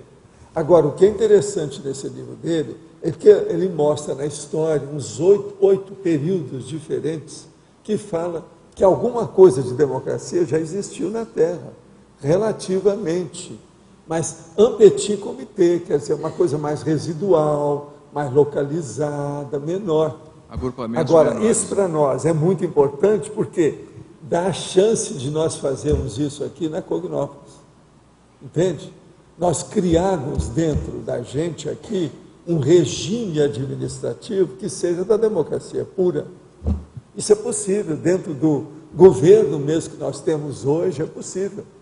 Porque há uma liberdade de manifestação maior hoje. Antigamente não era assim. Na época do feudalismo não era possível fazer uma coisa dessa. Hoje já é. Inicialmente a gente tinha a ideia assim de procurar com o curso elaborar uma proposta. Mas conforme a gente conversou aqui nessa tertúlia, né? Quando a gente perguntou que temas deveriam direcionar os debates, você falou que era importante que a gente identificasse o nível hoje da Cognópolis e que a gente apontasse em que nível que a gente pudesse chegar em termos de democracia. Eu penso que esse curso aí vai permitir ver o índice de lucidez da turma em matéria de politização. Porque o processo nosso aqui é de politização. Vocês lembram, quando eu comecei a falar de política aqui, todo mundo arrepiava, ficava danado da vida, porque não queria perder tempo com isso. Por quê? Só vem a política do lado errado. Só aquilo que está o pior. Porque no Brasil, né, quem for observar, realmente pode chegar nessa conclusão. Mas veja, nós não podemos ficar por aí. Sem política não há vida. Como vem da antiguidade, o homem, antes de tudo, é um animal político. Agora, a política envolve o poder. O poder é a coisa mais difícil que uma pessoa tem. Quando ela alcança o poder, quase sempre muda o problema da tendência, o temperamento, o interesse, a intenção. Então, como é que faz? Então, o processo todo é de politizar a turma para o lado da democracia. Como a maioria ainda não tem muita politização, é o caso, então, não é tão difícil assim. Valdo. Que parâmetros que a gente podia usar? Só pegar o embalo aqui nessa pergunta. Valdo, como superar as tendências mais imediatistas e utilitaristas, próprias de herança de regimes políticos mais autocráticos, para poder implantar um modelo mais democrático? Lá no livro dele, ele cita algumas coisas. Seria bom vocês pensar alguma das coisas que ele fala para mostrar. Uma coisa que possivelmente ele vai falar, que é o que eu vi falando aqui, e ele gosta de tocar nesse assunto já há muito tempo, é o problema, por exemplo, do regime político que nós temos hoje aqui, da representatividade popular, do jeito que é feito. Isso aí não é o ideal. E isso não é também o processo de eleger senador, deputado, isso não é o ideal. Mas veja, quantos séculos nós vamos demorar para acabar com o Senado e a Câmara dos Deputados, o Parlamento, para fazer uma coisa de aclamação pública numa situação melhor? Vai demorar um bocado. Agora, ele lá começa a discutir já esses assuntos, mas ali, tem muito mais assunto para a gente discutir sobre democracia do que o livro dele. Isso aí é só para deslanchar, para começar. Agora, o que eu acho é o seguinte, eu vou dar um palpite para vocês, o que eu acho. Essas pessoas que já têm 68 e os outros mais, possivelmente vão ser mais uns 32 para ir a 100, deve levar o laptop, fazer um arquivo só sobre democracia lá dentro do laptop e colocar toda a ideia que vocês captarem, principalmente aquelas que sejam novas para a pessoa. Aquelas ideias novas, colocar lá. Porque com o passar do tempo, você vai tirar o suprassumo daquilo, para ver quais são os mandamentos básicos da sua política, para entender o problema da democracia. Eu acho que, para minimizar a complexidade do processo democrático, isso aí ajuda muito. A democracia que se fala por aí, às vezes leva para um lado assim muito comunista, socialista, de fraternidade fácil. E não é. A vida tem que estudar muito, porque a hora que junta a comunidade, a população, para decidir uma coisa, não é fácil. Depende do nível grupal de homeostasia. Não, como você falou aqui, o índice de lucidez da população. Eu vou te dar, então, uma ideia básica que eu tenho, que eu já falei umas 2 vezes só aqui. A verdadeira democracia é a policarnalidade. Ponha isso na sua cabeça que você vai começar a entender tudo da conscienciologia e da democracia. A policarnalidade é a democracia pura, plena, grande, cosmoética, de autodiscernimento, teático. Se a pessoa entender isso, por que o povo tem dificuldade de policarnalidade? Todo mundo vai, grupo carnalidade, todo mundo entende. Agora, a policarnalidade, acabou. Agora, Valdo, que parâmetros que a gente pode usar para identificar esse nível de lucidez da politização na Cognópolis hoje? Você tem que olhar as perguntas que vão ser feitas, os questionários, as perguntas que aparecer lá. Vocês devem crivar o Vasconcelos com pergunta, isso é que precisa, para ver o nível de cada um. E essas perguntas, vocês devem anotar lá na hora e colocar nesse arquivo sobre a democracia. Eu acho, Antônio, que isso aí é só um primeiro tempo desse assunto. Outros virão para discutir democracia conosco. Tem gente boa aí, escondida, vamos ver se aparece. O dia que precisar, a gente chama até político para falar nisso. Você sabe, nós somos visitados aqui por tudo quanto é político, tudo quanto é lado. Então, o dia que aparecer aqueles que são bons no assunto, que não esteja apenas procurando voto, também serve para fazer mais curso e fazer também o debate público. A debatologia sobre a democracia, ela deve ser incentivada na Cognópolis. Nós temos que pôr isso na cabeça, incentivar. Você acha que a gente já estaria na Cognópolis pronto para aquele processo de autohabilitação? Já, a pessoa... nós não podemos esperar mais não, porque o povo agora já está fazendo, eu já estou explicando aqui algumas coisas, por exemplo, problema de evolução, de parapsiquismo, os processos, por exemplo, de entrosamento da consciência com o holossoma dela, nós já estamos falando coisa muito avançada. E outra coisa, eu não estou vendo que isso está criando qualquer abalo ou choque consciencial nas pessoas, está bem. A turma está bem. Agora, eu já agradeci. Um dia desse eu saí do corpo, fui agradecer o povo todo que está vendo aqui do interlúdio. Eu não estou falando dos professores, não, estou falando dos alunos. Os alunos estão ajudando vocês. Esse contato. Porque é como se tivesse colegas, você está entendendo, extrafísicos, que estão procurando estudar as mesmas coisas. Isso, então, amplia o nível de entendimento de vocês mais rápido. Eu penso que as coisas melhoraram muito aqui, depois do interlúdio. Um dia desse eu agradeci. Tinha aí um monte deles que vieram, fora de hora, eles estavam vendo outras coisas aqui na área. Entende? Tinha gente que queria ver o efeito das energias das águas das cataratas. Esse é física mesmo. Estava querendo ver. Aí eu fui explicar para eles o processo que tinha até lá, aquele ponto lá que tinha mais energia. Ó, estuda o chakra da Terra que tem aqui. Olha do lado de vocês, o que é que tem aqui debaixo? Junto lá o rio, Tamanduazinho. Eles foram ver. Agora, isso tudo foi 3 horas da manhã, fora do corpo, aqui. Eu vi isso tudo. Uma outra coisa, o nosso amigo espartano estava com esse povo, e quem chegou aí foi o Hayek, junto com eles. O Hayek está numa posição melhor do que o resto da turma. Ele está, assim, superintendendo. Não chega a ser reitor, mas é um negócio mais ou menos desse atualmente por aí. Ele está ajudando muita gente. Ele me falou que foi ele que chamou os 5 preceptores meus. Eu sabia que tinha alguma coisa. Ele falou assim, quem chamou fui eu, cara. Precisava de ver mais coisas. Então foi ele que teve contato. Isso explica tudo para mim, clareou toda a minha posição, porque eu não estava sabendo nada, não perguntei para ninguém. Agora ele espontaneamente falou. Então esse momento agora tem uma relação com aquele momento daqueles 5 amparadores? Tem. Uma outra coisa, o caso do Vasconcelos, eu toquei no assunto que o enumerador falou, olha, é bom tocar nisso agora, está na hora. Eu já tinha umas coisas dele para falar, já anotado, o negócio todo. Chegou a hora. Você sabe, tudo eu espero um determinado ponto de maturidade da fruta. Quando ela começa a amarelar e ficar madura, aí eu falo no assunto, quase sempre é assim. Agora, às vezes, tem fruta que é temporona, né? Aparece fora de hora, a gente tem que estar examinando, adaptar, não tem jeito. E essas, às vezes, elas dão surpresa para a gente, né? Faz surpresa. Waldo, essa informação, então, ela é muito relevante, né? Porque é uma pressão indireta muito forte. Isso. Aqui, ó, eu gosto de ver os negócios que o Hayek está mexendo com isso, ele vai diretamente aonde dói. Eu mexo com arco voltaico. O dele é mais forte que o meu, porque ele mexe diretamente com a consciência lá, com os processos todos.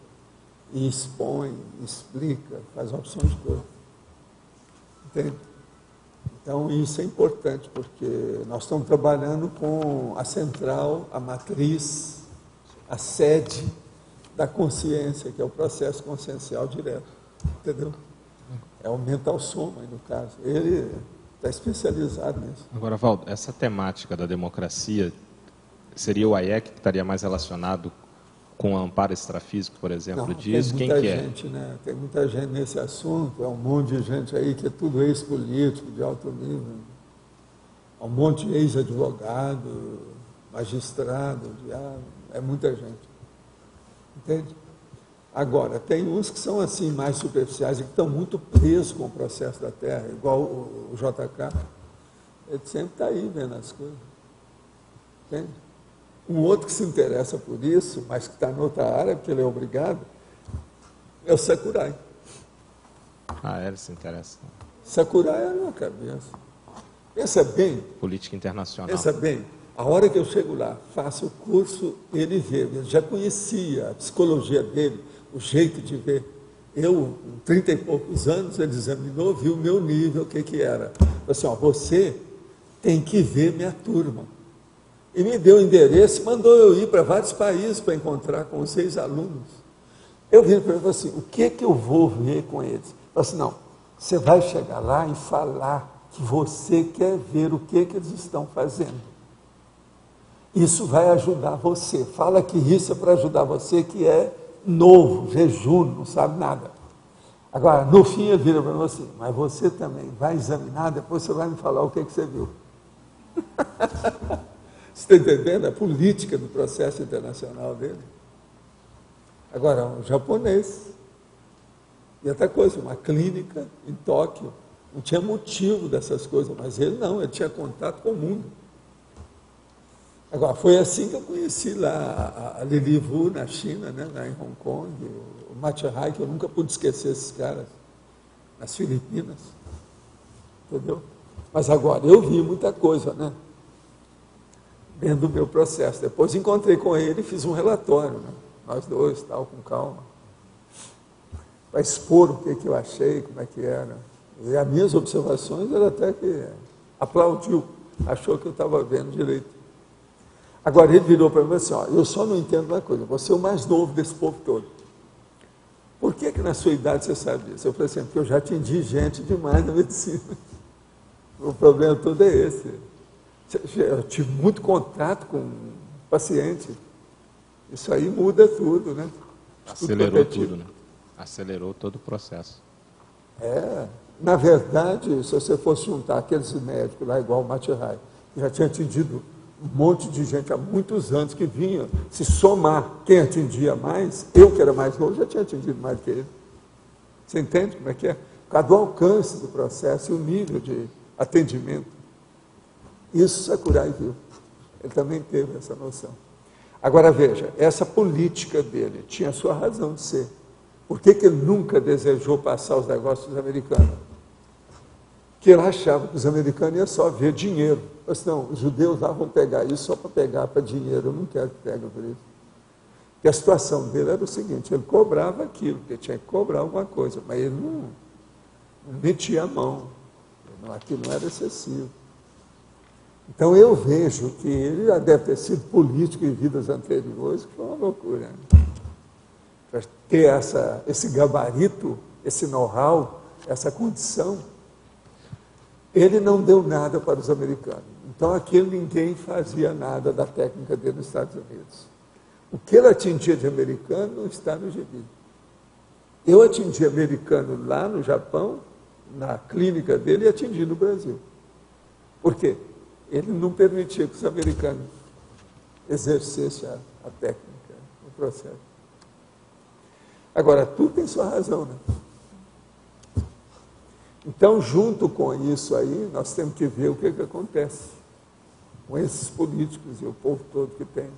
Agora, Valdo, você sempre comentou que aqui pode funcionar como um modelo, um exemplo para a questão do Estado mundial, né? Esse já seria um passo uma efetivo. Uma amostra grátis reduzida da história, já pode. Né? Então, até essa questão da democracia pura já é um primeiro passo, vamos dizer assim, né? Dentro dessa linha, né? É um exemplo.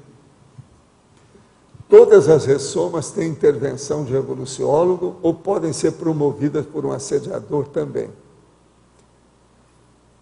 Intervenção, o que será que a pessoa quer dizer com isso? Intervenção de evoluciólogo, tudo é positivo. Intervenção de assediador, tudo é negativo, é isso que eu quero dizer. Agora, o que quer dizer intervenção aqui? É difícil a gente saber, né? Agora, ressomas, se é a intervenção da ressoma propriamente dita, não tem ressoma feita por assediador, não. Eles limpam o que podem, mas é que a pessoa chama os assediadores. Mesmo quando está tudo limpo, ela suja. Ela mesma, devido a raiva, ira, cólera, ressentimento, mágoa, melindre, suscetibilidade. Seus alunos, ou seja, nós, já estamos fazendo cotejo entre os verbetes dados. Nessa aula estou fazendo cotejo entre racionalidade rudimentar e raciocínio falho. Poderia ilustrar, está vendo? Estão começando a estudar aqui. Poderia estudar exemplos de biografia conhecida que tenham racionalidade rudimentar, racionalidade falha, raciocínio falho e racionalidade avançada? Olha, racionalidade rudimentar é só pegar a maioria das biografias, tá certo? Rudimentar. Raciocínio falho, tem uma porção por aí. Todo mundo que entra na guerra, por exemplo, e que só fica na guerra e que combate a guerra, é raciocínio falho. Agora, racionalidade avançada. Todo mundo que já sofreu com a ciência, e às vezes até com a filosofia mesmo, mas para esclarecer o povo, é racionalidade avançada. Esses que fizeram alguma coisa para esclarecer os outros, é isso?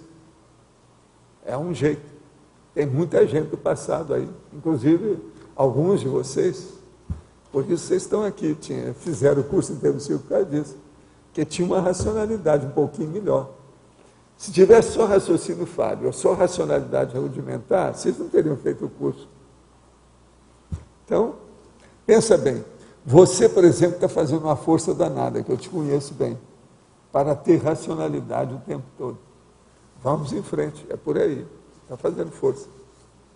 Quando estivemos no evento de Psicologia e Mídia no Rio de Janeiro, da ABI, circunstancialmente, eu e o Loche assistimos à importante declaração do Congresso Virtual. Quem não gosta de política é governada por quem gosta. O que o senhor acha dessa afirmação? Isso aí é da antiguidade, não tem novidade nenhuma. Quem não tem autogoverno político é governado por uma política externa. Isso aí está na cara. Os países são assim, as pessoas são assim, as instituições são assim. Foi. Agora, quem está falando aí que teve com você é o Cláudio. Nesse último fim de semana, houve uma reunião na qual foi discutida a possibilidade de aplicação do conceito de governança corporativa na gestão das ICs em conjunto. O professor pensa ser esse um modelo de representatividade democrática para ser aplicado dentro do contexto da CCCI? Olha, o que eu vejo é o seguinte, nós devemos fazer tudo por aclamação, colocar a democracia nisso. Agora, não ter esse negócio de centralização excessiva, tem que diminuir isso. O João já esteve melhorando muitas coisas todo lá da Unicim. Hoje a nossa Isabel está cuidando das coisas. Vocês têm que ponderar muito isso. Fazer holding nessa história, eu dei conta nisso, fazem só 30 anos. Fazer fundação nisso aí também, eu dei conta faz 29 anos. Tudo cheio de advogados. Tinha uma junta de advogados que me conhecia com as coisas todas que nós chegamos a essa conclusão. Agora, eu centralizei no início a situação, porque às vezes falaram, um assunto novo. Alguém que era mais conhecida que tinha que levar aquilo. Mas logo que eu pude, eu passei a bola, passei a peteca. O problema é não centralizar as coisas. Outra coisa, pensem que nós temos que fazer tudo o que nós estamos fazendo, observando que a Cognovs não é só a daqui. Hoje nós já temos as 4 básicas já bem constituídas, né? É aqui, a IAC, o Rio de Janeiro, a Aracê, e está começando a aparecer outras por aí. Pois é, Natal já está a coisa bem encaminhada, são 5 aí, 4 fora daqui. Então nós temos que pensar nisso. Todo mundo tem que ter a vida conjunta e coexistência pacífica dentro da democracia. Então o problema nosso, vamos estudar aí com os processos dos gregos, o que é que tinha que pode tirar deles para colocar na nossa condição. Agora, querer fazer as gestões do jeito que estão sendo feitas hoje, dentro do seu processo aí de parcerias, etc., tal, tem que abrir o olho, que nós não somos do mesmo jeito. Todo mundo que tentou fazer isso no Instituto quebrou a cara. Não é por aí. Não adianta querer pegar aquele modelo que tem na gestão, que só pensa em dinheiro, para colocar no nosso processo. Nós somos gente dos voluntários. O que é engraçado é que tem algumas pessoas que acham até ruim nós usarmos a palavra voluntário. Um dia desse me mandaram uns negócios que o povo está danado a ver do que a gente usa. Não, eles chamam isso de voluntário. E a vovozinha lá dentro? O processo é sério. Então vamos pensar nisso. Na democracia pura, inclusive o Vasconcelos cita isso, ela mais avançada, ela vai requerer ausência de governo. Até onde você vê isso? Mas até lá nós temos que ver como é que nós caminhamos para isso. Mas futuramente... Nós estamos nessa fase intermediária. Mas essa ausência de governo, ele fala, mas independente dele falar ou não... Eu sempre falei isso aqui, faz 8 anos que eu falo isso aqui. Futuramente, o melhor governo é aquele que não aparece. O Lula, por exemplo, não presta, porque ele aparece mais todo dia na mídia. A autogestão, ou cogestão, como chamam, é uma ausência de liderança. Existem as lideranças políticas, mas sem governo. Mas o que você acha disso? Não, esse aí é o caminho, mas é que nós estamos na fase intermediária. Não, é lógico, a gente não pode dar coisa bem pro passo futuro. muito avançado queimando etapas no meio. Tem que ir por etapas, devagar, para que o povo entenda. Se não houver compreensão do processo da politização da democracia, nada vai funcionar direito. Eu sei, mas coisa para o futuro. Mas agora mais para não longo prazo, para curto prazo ou médio, teria que ter um caminho que a gente tem que debater com ele. Mas a autogestão, ela já existe. Vocês estão fazendo, cada um está fazendo seu livro sem ingerência de ninguém de fora. Cada um tem uma autogestão da sua mega GESCOM. Isso é muito importante. A autogestão, ela já... Pois é. O pesquisador independente é justamente isso. E é difícil de entender o pesquisador independente. O povo tem dificuldade para isso. Outra coisa é a democracia representativa. Ela é cheia de defeitos, também com um monte de... Mas é um caminho, vamos dizer assim, melhor do que aquelas ditaduras... Tipo, melhor do que o Chaves, o chavismo. Melhor do que o Chaves. Quer dizer, o bolivariano. É um caminho milícias, que talvez... E é melhor também do que o governo paralelo do Rio de Janeiro. É um caminho, talvez, que tenha que ser percorrido para atingir futuramente uma democracia pura, né? Talvez, eu não sei. Tudo que tem que se debater também lá. Tem. Vamos entrar nessa. Você deve aparecer lá e meter os peitos. Vai estar. Não sei se você chegou a ver, teve uma pessoa na TV denunciando, né, que pelas obras do PAC não quiseram parar lá, para a polícia parar, fazer qualquer impedimento, né, para dar continuidade. Foi em função disso que os traficantes se armaram mais para poder invadir a outra favela, né? E agora o pessoal está colocando a boca no trombone justamente para denunciar isso. Então, eles meio que não fizeram a segurança para não impedir... Agora, o governador já está meio desesperado, né? O Cabral. Ele falou esses dias, não, o ideal é nós termos um governo só aqui. Ele falou. Eles estão reconhecendo. Há 10 anos eu falei que isso aí só vai piorar. Enquanto não tomar uma atitude para valer, ficou em meia boca ou meia porção, não dá certo. É meia verdade, eles não falam a realidade. Agora, isso aí foi bom. Lembra que eu falei aqui, isso é muito bom, que o Rio de Janeiro tem que tomar a providência agora, com FIFA e Olimpíada. Eles foram mexer no vespeiro, eles têm que consertar a casa, senão não vai dar certo. Discordo da classificação de que o tema de hoje seja neutro. Considera a racionalidade rudimentar, tendendo mais para a patologia e doença. A racionalidade rudimentar não provém da lucidez, nem da maturidade, não sendo obrigatoriamente exata, E, embora possa ter lógica, não estamos avaliando a pessoa em si, mas sim a sua forma de pensar.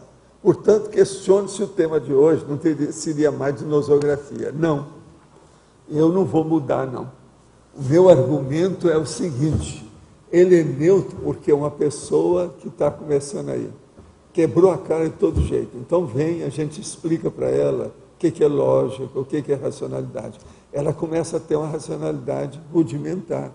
E ela está bem intencionada, ela não está errando, ela erra mais por omissão, porque ainda não conseguiu ter uma racionalidade fundamentada em termos mais elevados. Então, eu não acho que seja tudo nosográfico, não é. Me perdoa. Por exemplo, eu não acho que a racionalidade do Adélio, que ela pode ser até rudimentar, mas não é nosográfica. Adélio, você está de acordo ou... Pois é, o tri parada dura, enquanto o Jarbas não está aí hoje, né? Ele fica devendo. Mas o Jarbas também, não é? A racionalidade rudimentar dele, ele está fazendo força para fazer o livro. Não é bem assim, entendeu? Não é nosográfico isso aí. Vamos entender, a base não é. O sentimento, a emoção, a intenção, a vontade que está determinando aquilo ali, não é bem patológico. Não é isso? Quando ocorre a viragem, a saída desta racionalidade rudimentar e a entrada em uma racionalidade um pouquinho melhor? É a hora que você usa mais discernimento nas coisas. Então é aquela pessoa que fica mais ouvindo do que falando. É aquela pessoa que não atravessa mais as coisas no momento indevido, mas é aquela que não tem mais precipitação nem impulsividade. É aquela que já acalmou a ansiedade dentro dela. A racionalidade, a hora que sai da racionalidade rudimentar, a pessoa fica mais tranquila. Observa que toda pessoa que tem uma racionalidade rudimentar, assim, mais exacerbada, ela é ansiosa. E ela comete muitos enganos, muitos erros. Entende? Então, o problema nosso é melhorar por aí, né? A base.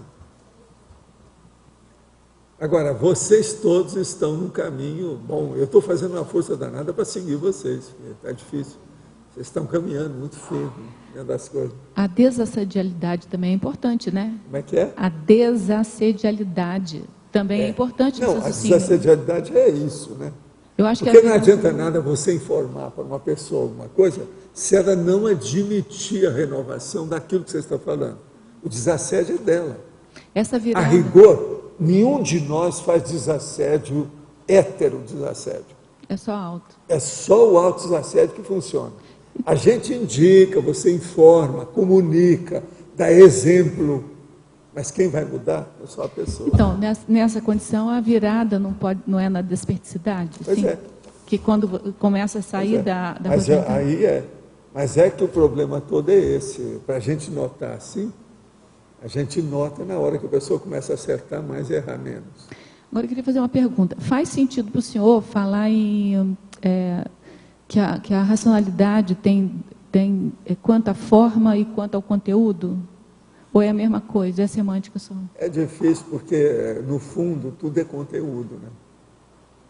A racionalidade, tudo é conteudística. Que eu tinha pensado... Que a forma é o seguinte, você pode apresentar uma ideia racional, com metáfora, com fantasia, com isso, com aquilo, mas o conteúdo dela é que manda. Lá no fim da história, tudo é conteúdo. Eu tinha pensado que o conteúdo, que a forma fosse o encadeamento, o esquema mental de encadeamento. Por exemplo, a gente falava... E o conteúdo fosse... A gente falava em racionalidade há 2 milênios aí para trás de um modo. Hoje nós falamos diferente. Os amigos aí do Arendário, né, na Grécia, eles falavam de um jeito sobre a racionalidade. E outra coisa, usava a maiêutica, que era para mostrar à pessoa o que o Sócrates fazia. Pega da própria pessoa e retorna a ela, faz ela entender a si mesma.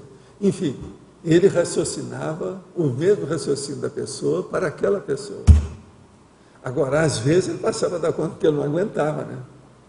Porque isso realmente é duro da pessoa permanecer assim, totalmente, né, equilibrada, um juízo puro, quase sempre descascava a outra pessoa, querendo ou não. Por isso que maêutica não é lá muito correto. O racionalismo grego, que a partir de Sócrates, foi da dialética, da maêutica, do debate. E o processo da aporia. Fundamento. E o problema da aporia, para fugir da erística. Então, o processo todo é esse. E o racionalismo com base nas ideias inatas também. Agora, de qualquer maneira, vocês estão começando a pensar mais sobre a racionalidade rudimentar, os rudimentos da racionalidade. Que o povo às vezes pensa que falando em racionalidade, que tudo é uma coisa só, né? É uma verdade praticamente quase que absoluta, e não é. A coisa não é assim. Aos níveis, às manifestações, ao encaminhamento da ideia pouco a pouco, para aquilo ficar mais claro. De modo que é difícil. Entende? Vocês veem que tem razão de eu ter feito o verbete. Entende? É só razão. Agora, quem é que está com o microfone aí? Tem mais de você? Bastante dessa racionalidade rudimentar. Eu fiquei pensando, e a antonímia, a racionalidade científica? Faz um contraponto, assim, no sentido a científica, da perspectiva. Na hora que eu falo aqui, é na hora que a pessoa procurou fazer o debate. Então, existe já refutação. Na hora que tem refutação e debate, essa racionalidade já não é mais rudimentar. Por exemplo, tudo que vocês vão fazer lá no curso, lá com o nosso amigo Vasconcelos, não tem racionalidade rudimentar aí, já é avançada. Por quê? Já há debatologia, já há o processo da refutação, então a pessoa tem liberdade de qualquer um a sacar um processo contra ela e mostrar na hora que ela está errada. Isso é o máximo. Muito bom. Eu estou torcendo para que haja bastante controvérsia naquilo que ele falar, para mexer com vocês. Porque o ideal é isso, precisa haver questionamento nisso aí. Então, a científica é aquela que tem a contribuição e o somatório, né? É. E outra coisa, quase sempre tem que ter a refutação, que é aquilo que eu chamo de discussão científica, lá no fim. E o processo todo é na base da refutação. A pessoa tem que defender o ponto de vista dela. E sair dali, ou ela saiu vencida ou vitoriosa, mas aquilo tem que chegar numa certa conclusão, chegar num consenso, ser dotado. Isso pode comparar com o sistema político, então, né? O autoritarismo, até que é a vontade de um, e a democracia, agora, que é o processo na coletivo. questão da ciência, existe esse outro aspecto bom, que é o problema que toda hipótese, toda teoria precisa de ser combatida e liquidada, eliminada, para vir uma nova no lugar dela. Então, a falseabilidade das hipóteses da teoria, isso é o máximo. Isso aí também é muito sério nessa questão. Agora, sob certo aspecto, isso é a filosofia da ciência. Isso é epistemologia. Vocês sabem, a epistemologia pura é isso aí. Pois é. É a filosofia dentro da ciência pura. Agora, outra coisa. A racionalidade, por exemplo, da hard science, quando o negócio é muito físico, é um negócio que é baseado em fatos físicos, concretos, uma opção de coisa, ela não pode ser rudimentar nunca. Valdo? Entende? Aqui na A, aqui em cima. Você pode falar na página 45, exemplologia da racionalidade rudimentar de Jejuna? Poderia falar um pouco mais? Está com sim jovem, ainda inexperiente nas argumentações lógicas, que é a turma da Sindex. Isso, é. Como superar isso daí? O que você tem de dica? O problema todo aí é aquilo que eu falo para a turma, estudar muito, usar laptop, fazer a biblioteca própria, particular, privativa, pessoal, o tempo todo. E de vez em quando fazer inventariologia disso, dar o balanço daquilo que a pessoa tem. E outra coisa, participar de muito debate de pessoas mais de idade. Olhar as pessoas de cabelo branco, isso é muito importante.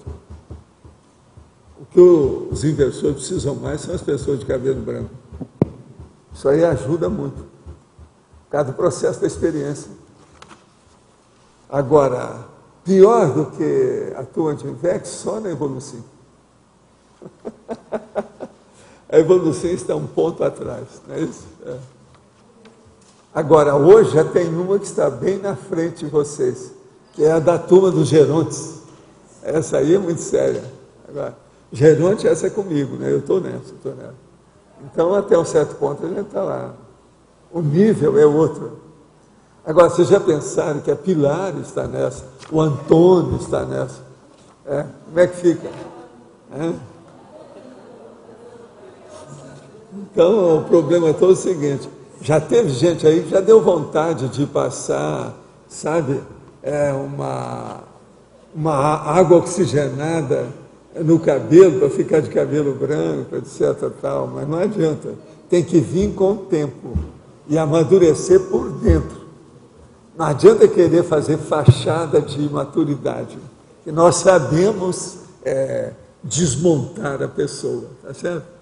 O processo todo é de desmonte, que é aquele negócio desapropriar a espessura da estrutura da pessoa, pouco a pouco, dar um jeito, anuir, abalar, dar o choque, que é a saída, tudo é um processo de refutação.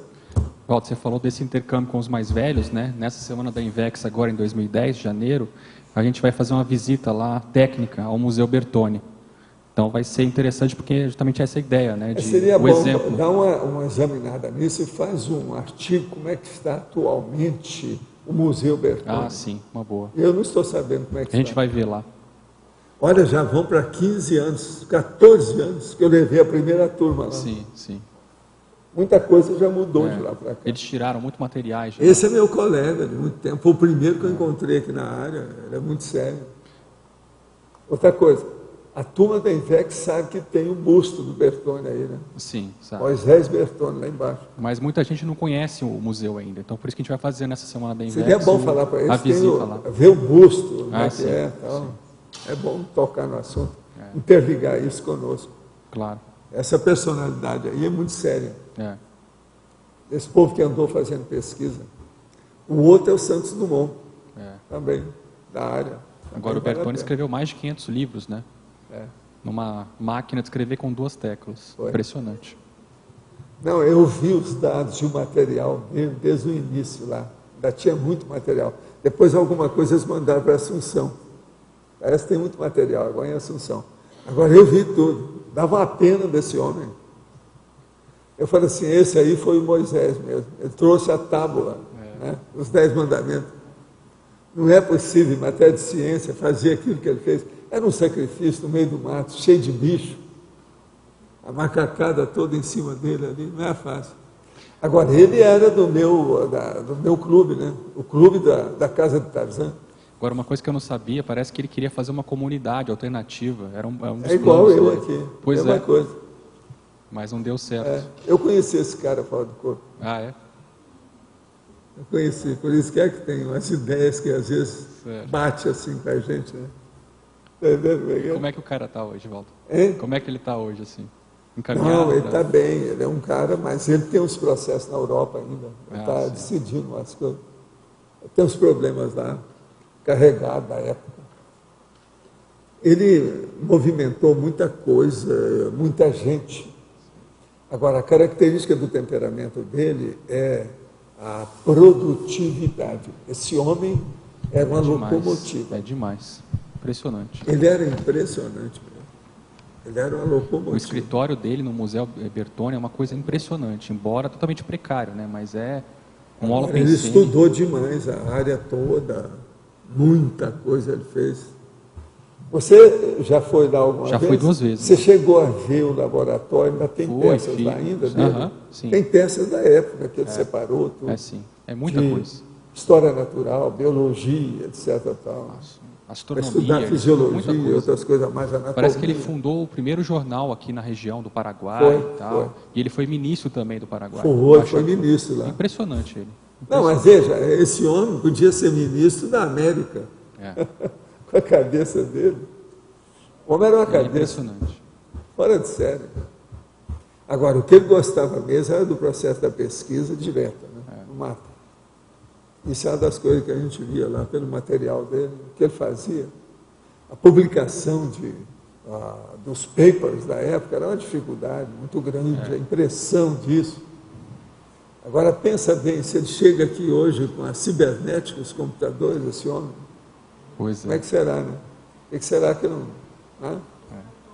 Deve dar um tilt nele, deve dar um troço. Não, vai ser uma loucura. Agora, uma coisa eu te digo, ele deve procurar tudo top de linha, para aguentar o homem. Porque ele deve ficar tudo na ponta, né? Na frente. A capacidade da pessoa, num nível desse, de produtividade técnica, racional, é muito difícil alcançar esse nível aí. E ele era isso. Eu sempre admirei o homem por causa disso. Quando eu levei a primeira